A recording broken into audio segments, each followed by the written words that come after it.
July 11th, 1988, Bedford, Indiana, 8 p.m.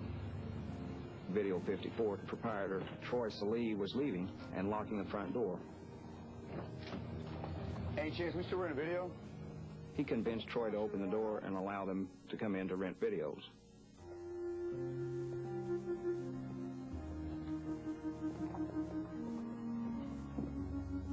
Three of the men accompanied Troy inside. Here we go over here. Look, what you got? Yeah, that's right here. Once inside the store, one of the men told him that this is a robbery. Give me the key.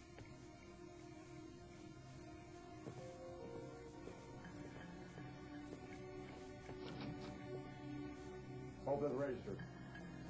Hurry up!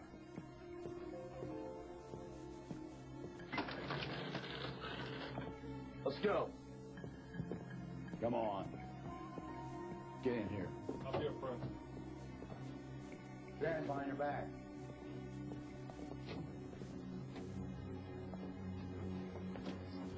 Tilt your head back. Tilt your head back. Ah!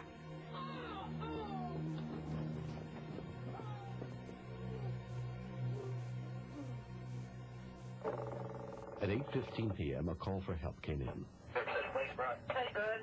This is Troy up Video 54. Yeah. I've been cut up. I've been robbed.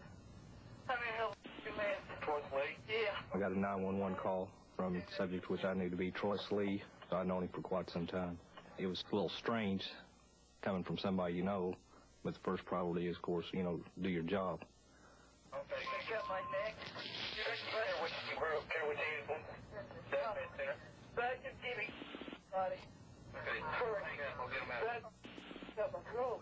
I'm in trouble, okay? I assured him that officers were going to be on the way. Told him not to hang up, and at that time I put on the ambulance service. Tell me.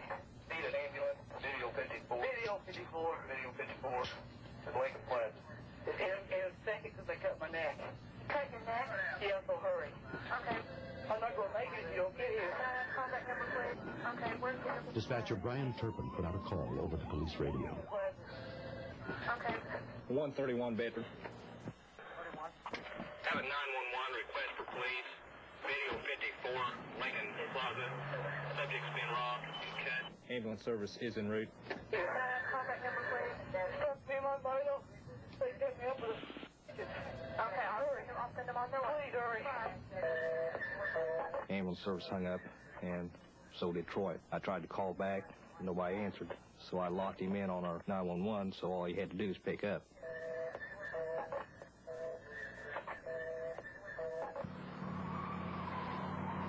The shift commander on duty that night was Police Officer Ken Bell. As we entered the parking area, Mike Ragsdale, my senior patrolman, went to the front of the store, and we cruised through the lot checking to see if anybody's running away that might be involved in this robbery. Officer Mike Ragsdale headed for the front door. 3133. Front secure. I looked around in the building through the door and windows, and I couldn't see anyone. The door was locked. You're hyped up, you're trying to get everything you can, and you can't get any information if nobody's there.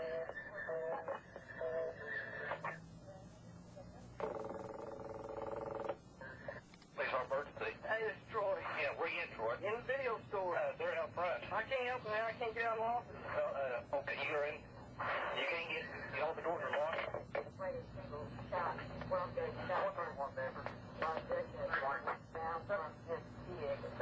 I heard the phone drop, so I don't know if he's okay, if he's fell down, if he's passed out, or what's happened.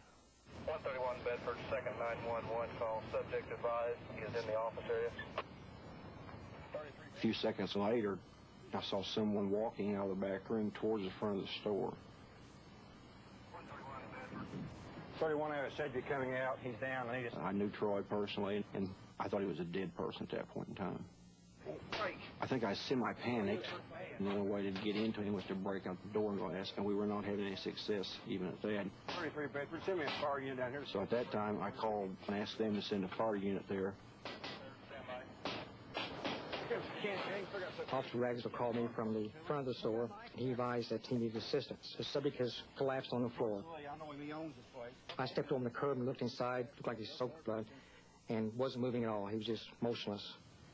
My adrenaline was really pumping, and I thought time was against us. So I told Mike, just stand back, I'll get us into the store.